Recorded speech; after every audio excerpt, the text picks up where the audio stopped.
불꽃 튀는 정치 토크 정치 펀치.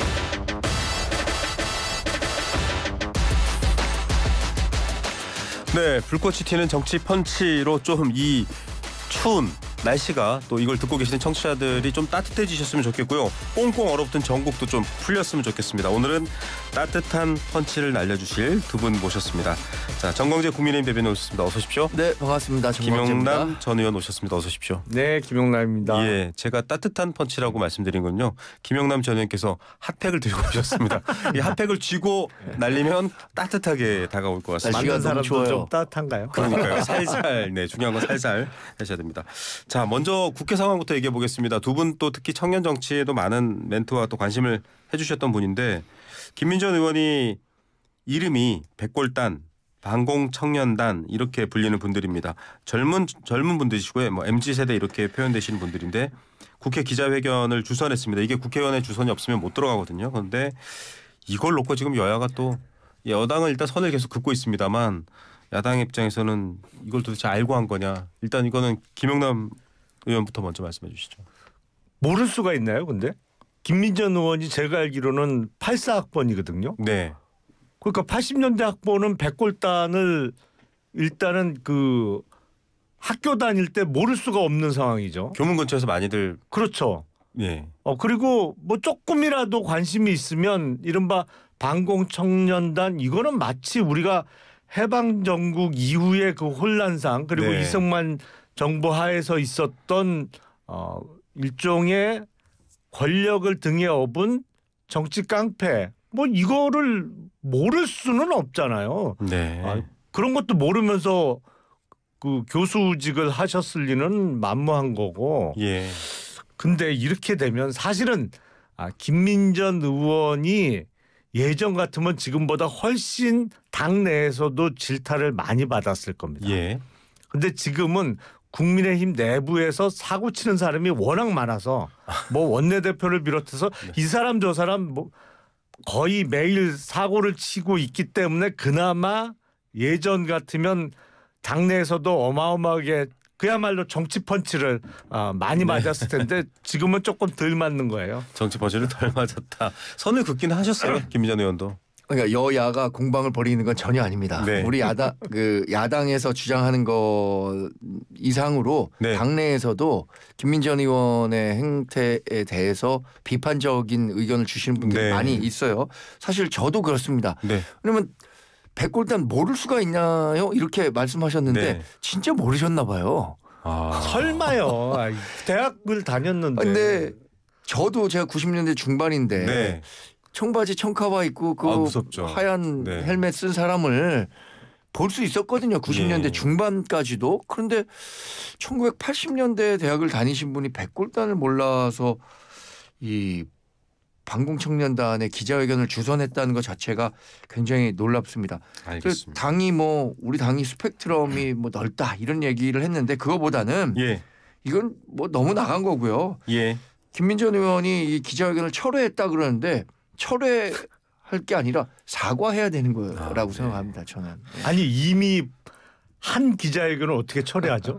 그러니까 이 기자회견은 이미 벌어졌고 방송에 다 탔는데. 아까 말씀하신 것처럼 뭐 해방 이후에 혼란한 상황을 보는 것 같다라고 네. 하셨는데 그때 당시에 찬탁과 반탁을 놓고 정말 백색 테러가 횡행하고 이랬잖아요. 그럼요. 뭐 몽둥이 지금도 폭력이 횡행했죠. 탄핵과 탄핵 반대를 두고 우리 그 나라가 너무 극렬하게 분열되어 있어서 진짜 현실 정치를 하는 사람의 일원으로서 대단히 국민께 죄송한 마음도 함께 갖고 있습니다. 두 분이 워낙에 뭐 여러 정치 현안에 대한 입장을 잘 정리해서 말씀해 주시기 때문에 좀 이 얘기도 여쭤봐야 될 것 같습니다. 이건 뭐 저희가 어제도 그렇고 여론조사 전문가들과 얘기하면서 나온 건데 여야를 아울러서 말씀드리겠습니다. 중도를 지향해서 더 많은 표를 갖기보다는 양극단을 향해 가고 있다. 그러니까 지금 반공청년단 백골단 얘기 나왔기 때문에 여쭤보는 건데 이런 행태가 계속 가면은 굉장히 위험한 상황이 될 수도 있잖아요. 김영남 의원. 지금 사실 어느 당이든 가운데 그러니까 좀 상대방 당까지 포섭하려는 전략보다는 이쪽에 더 선명한 쪽 지지 세력 이렇게 지금 가고 있다라는 걱정인데 먼저 한번 한 말씀 부탁드립니다. 옳지는 않죠. 바람직하지 않은 거는 분명한데 더불어민주당은 사실은 당내 헤게모니를 장악하고 어떤 당내 경선을 통과하면 거의 본선이 되는 상황이라고 볼 수 있기 때문에 그나마 이해할 수 있어요. 네. 왜냐하면 당내 열혈 지지층을 잡으면 당내 경선을 이기고 당내 경선을 이루면 뭐 본선거는 쉽게 이기는 구조이니까요. 네. 근데 국민의힘은 아니단 말이죠. 사실은 당내 경선을 이기면 뭐예요? 본선에서 안 되면 소용이 없는 건데. 네. 근데 저러고 있으니까 전략적으로는 이해는 안 돼요. 예. 근데 당내 헤게모니를 장악하고 그러면 어쨌든 지금 의원들은 본인들의 선거가 3년 이상 남았기 때문에 3년 동안 뭐 어떤 전국의 변화를 보면 된다. 그걸 노리는 거라면 또 전략적으로는 이해할 수 있는 측면은 있는데 문제는 정말 이러다 나라가 절단 나겠어요. 예. 국민의힘 내부에서도 뭐가 더 유리한지에 대한 뭐 중도 확장 많이들 얘기는 하시거든요. 우리 대학 다닐 때 뭐 스터디 모임이나 이런 데 가면은 꼭 하는 얘기가 있었잖아요. 진보는 부패로 그러니까 진보는 분열로 망하고 보수는 부패로 네. 망한다 했는데 지금 한국 정치 거꾸로인 것 같아요. 완전히. 됐어요. 네. 뭐 민주당 같은 경우에 진보 진영을 대표하는데 당 대표가 거대한 부패 스캔들에 네. 시달리고 있는 거고 보수 정당이라고 할 수 있는 우리 정당은 지금 당내에서의 분열로 굉장히 어려움을 예. 겪고 있는데 제가 2025년에 우리 한국 정치의 화두 어디 방송국에서 좀 정해달라고 해서 네. 정치 양극화 해소를 꺼낸 적이 있거든요. 예. 근데 이게 지금 확증 편향이 강화될 수밖에 없는 미디어 환경에 노출돼 있어요. 그렇죠. 유튜브라는 비롯해서. 뉴미디어가 네. 이른바 알고리즘을 타고 확증 편향을 자꾸 네. 강화시키고 그게 정치 양극화를 가속화시킨다고 생각하는데 결국에는 정치인들이 이 문제를 풀어야 되는데 네. 정치인들이 이걸 풀 생각은 안 하고 오히려 전략적으로 더 활용하려고 하니까 네네. 문제가 되는 것 같습니다. 저 같은 정치인이 그래서 꼭 필요한 것 같습니다. 예. 결론이 굉장히 훈훈하게 났습니다. 정광재 이 새 이름 기억해 주시기 바라겠습니다. 자, 이런 가운데 지금 이런 대치 상황이 이루어지고 있는 현상 하나가 바로 윤석열 대통령 현직 대통령에 대한 2차 체포영장 집행입니다. 결국은 뭐 군사작전을 방불케 하는 투입이나 이런 것들은 지금 이루어지지 않을 것으로 보이고 대신 형사기동대 즉 범인을 체포하는 범죄 조직을 체포하는 형사 인력을 대거 보강한다라고 하는데 여기에 대해서도 지금 그래서 어떻게 체포영장을 집행할 것인가에 대한 의문이 있고 한편으로는 국민의힘 의원들이 거기 막으로 나오면 그분들도 현행범으로 특수공무집행방해로 체포할 수 있다 이런 얘기가 나오고 있거든요. 이거는 국민의힘 내부에서는 좀 입장이 있으실 것 같아요. 이건 정광재 대변인 먼저 말씀해 주시죠. 일단 국회의원을 현장에서 체포할 수 있다라는 법적 근거가 있다고는 정부에서 얘기를 한 것 같아요. 네. 그런데 법으로 할 수 있지만 이른바 사법자제라든가 법으로 하지 말아야 할 일도 있다고 생각하거든요. 그래서 이 법 만능주의는 안 된다. 네. 그런 상황이 발생하면 안 된다고 생각하고 오세훈 서울시장이 어제 제가 생각하기에는 네. 제가 아주 동의할 수 있는 말을 네네네. 했어요. 사냥하듯 체포하려고 하는 공수처가 문제다. 네. 그러니까 지금 윤석열 대통령이 고립무원에 아주 어려운 환경에 있는 건 맞죠. 네. 누가 보더라도. 근데 이 상황을 공수처가 여하튼 아니면 경찰이 즐기듯이 이거 사냥하듯이 체포하는 네. 듯한 모습을 연출하는 것이 네. 현재의 그 여론에도 그대로 반영되고 있다고 보거든요. 그러니까 기본적으로는 윤석열 대통령이 수사에 협조하는 것이 맞겠지만 그 맞는 방법을 찾으려는 노력이 우선돼야지 이렇게 물리적으로 유혈 사태까지 우려되는 상황으로 치닫는 것은 상당히 그 유감스러운 상황이죠. 예. 전혀 동의하기 어려운 논리인데요. 아니 일단 처음부터 체포하려고 했던 게 아니잖아요. 네.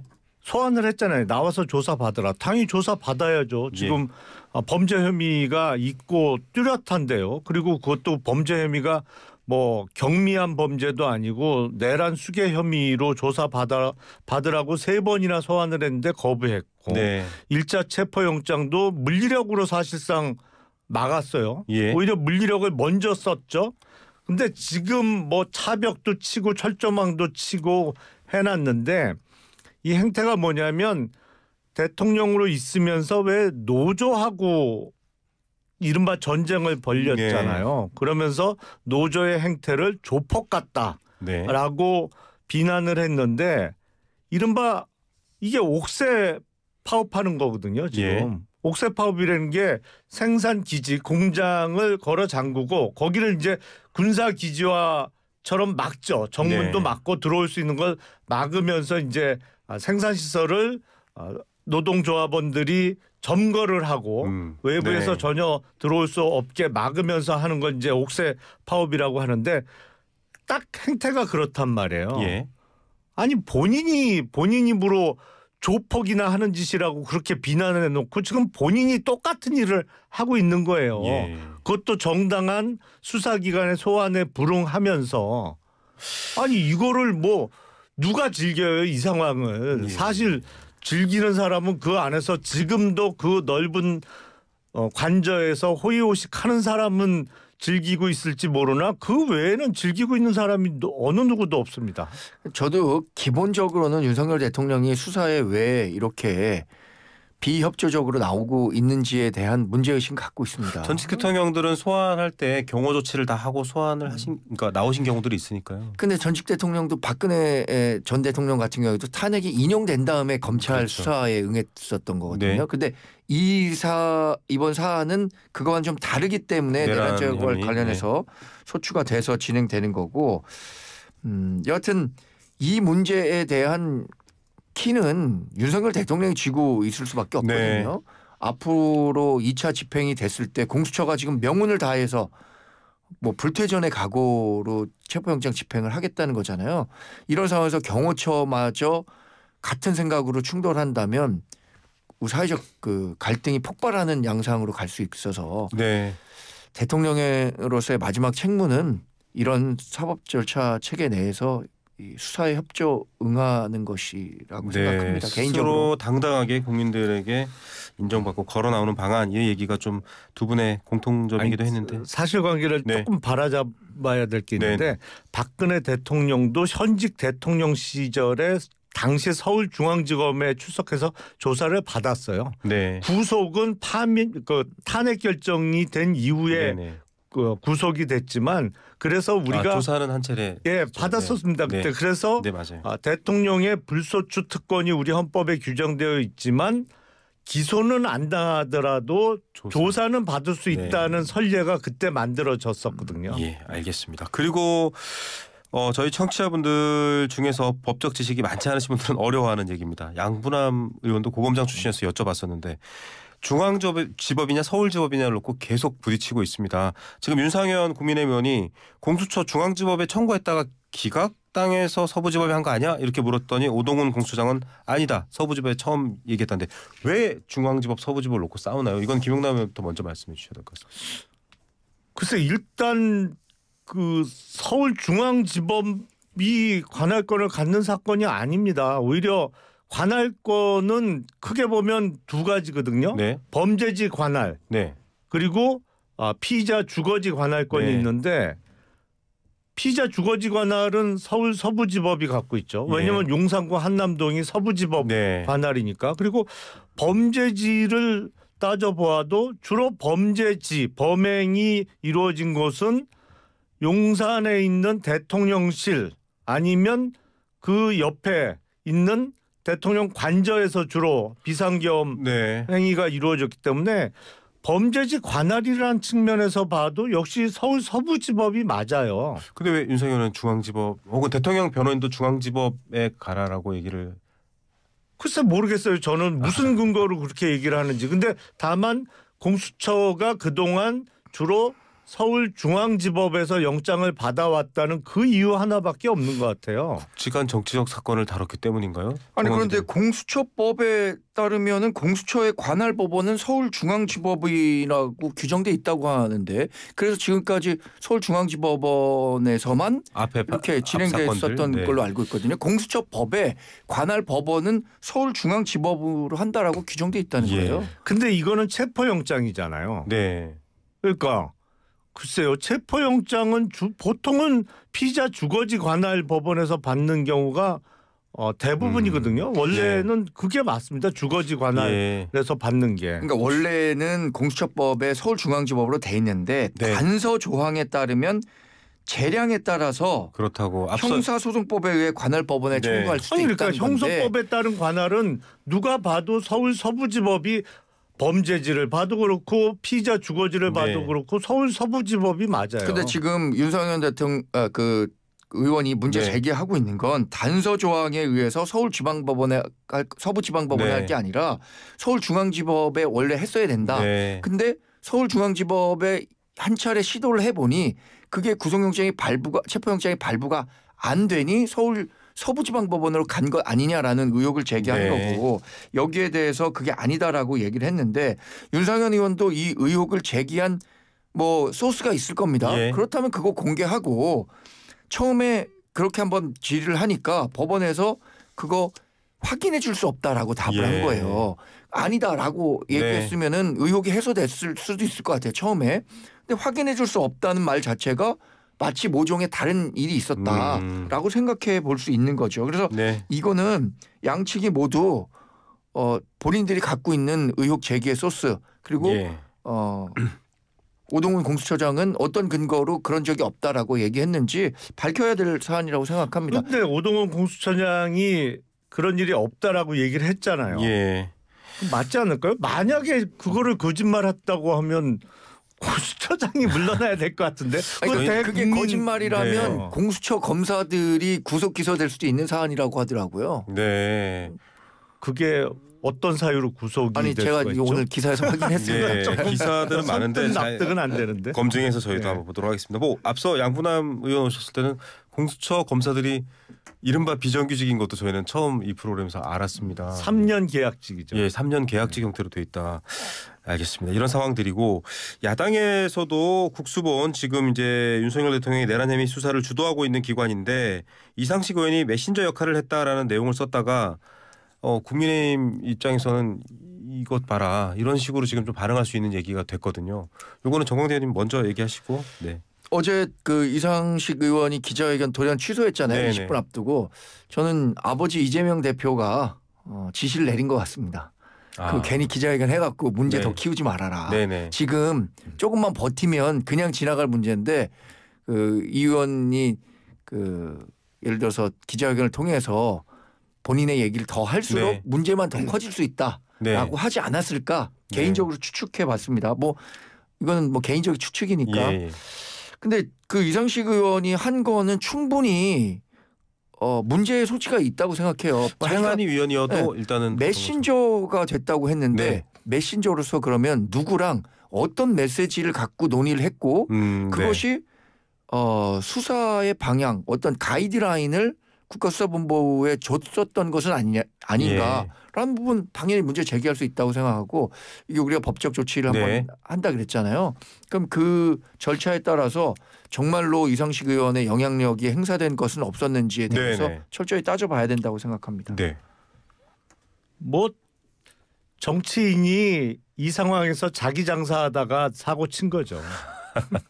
그 얘기는 여쭤봐도 되는 이야기인가 저도 갸우뚱하고 있었는데 뭐 이를테면 아까 자꾸 조기 대선 뭐 민주당은 내부 경선만 통과하면 본선 이런 얘기 하셨잖아요. 네. 그런 걸 염두에 두고서 좀 약간 경쟁하듯이 이러는 건가. 그러니까 이 상황에서 본인이 이상식 의원은 경찰 출신이잖아요. 네네. 경찰 행안위 고위직 소속이고요. 출신이고 지금 행안위에 또 더군다나 있고 그러다 보니까 이 상황에서 본인이 역할을 크게 하고 있다는 거를 자랑 내지는 정치적 장사를 하기 위해서 SNS에 그런 내용을 올렸다가 네. 뭐랄까 뭐 생각이 좀 짧았던 거죠. 이게 사실은 언급하는 것도 부적절하지만 실제로 메신저라는 의미는 그런 거잖아요. 이게 엄격하게 얘기하면 지금 수사를 담당하고 있는 국정원하고 정당하고 메시지를 그 비공식적으로 뒤에서 주고받으면 안 되는 거죠. 그렇죠. 사실은. 네, 맞습니다. 근데 그걸 자랑스럽게 썼다가 이제 예. 그러니까 국힘에서 김민전 의원이 사고 치듯이 민주당에도 사고 치는 분 있는 거죠. 뭐. 예, 펀치를 타닥 양쪽으로 날려주셨습니다. 자, 이런 상황이기 때문에 좀 걱정이 많은데 이 얘기도 한번 짚고 넘어가야 될 것 같습니다. 이게 비상계엄 사태와 관련해서 지금 혼란을 넘어가면 비상계엄이 실패가 아니라 성공이다. 야당의 입법 독주와 탄핵 폭주를 알리기 위함이었다라는 주장이 나왔습니다. 여기저기서 이게 등장했던 단어인데 이 표현을 좀 국민들이 의아하실 것 같아요.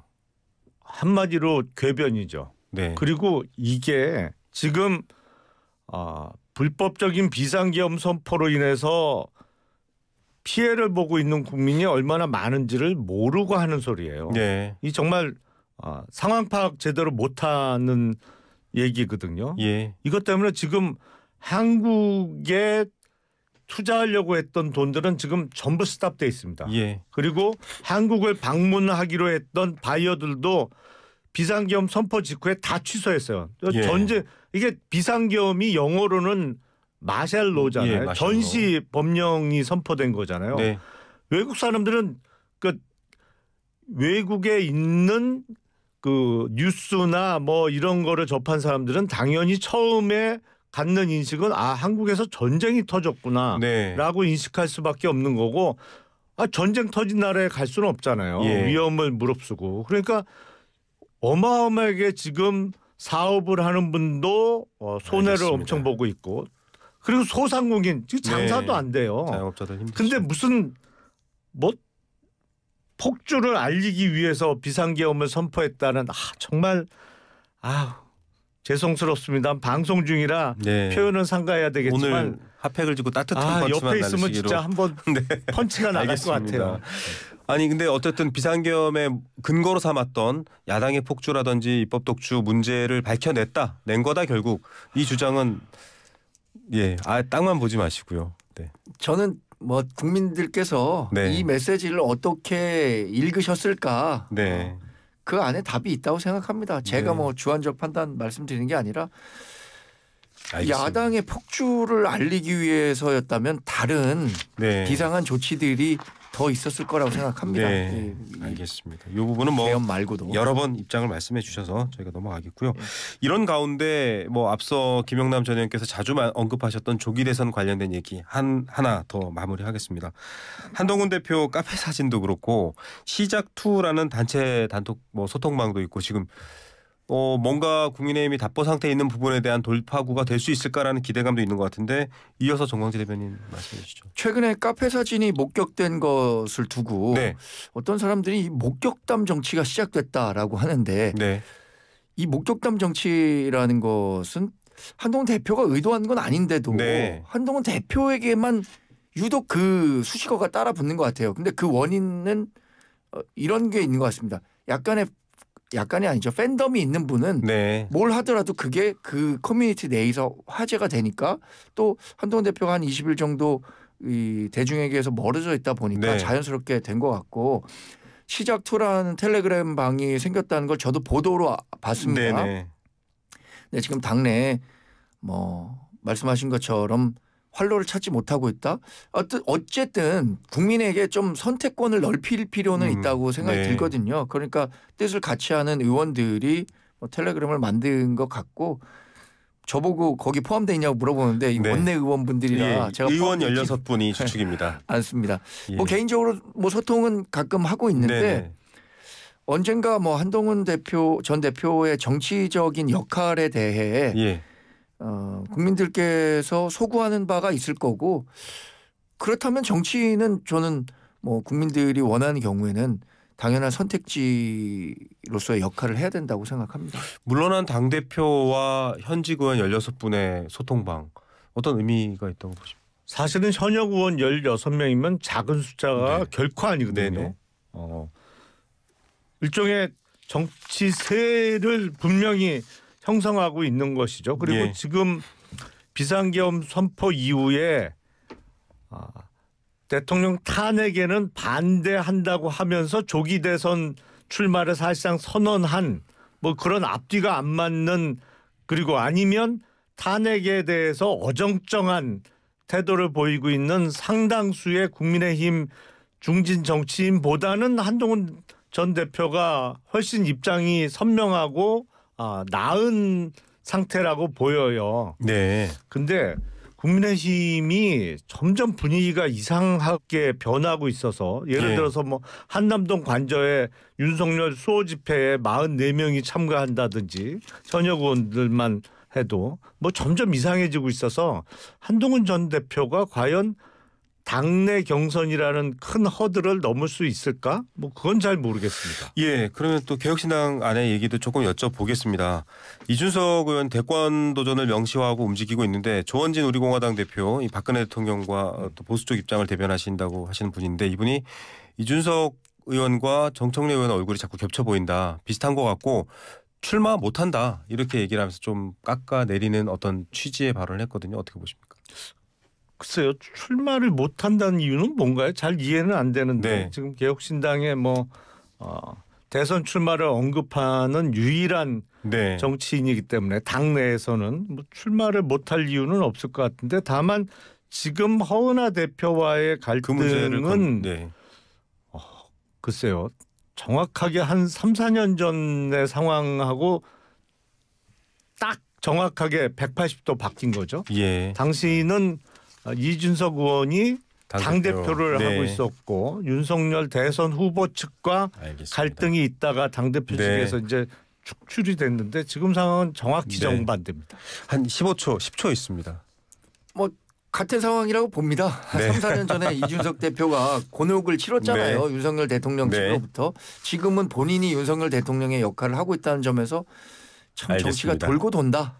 돌고 돈다. 그렇습니다. 돌고 도는 가운데 따뜻한 펀치가 아니라 따뜻한 인사를 건네는 이 코너가 계속되길 바라봅니다. 오늘 두 분 말씀 감사합니다. 고맙습니다. 네, 고맙습니다.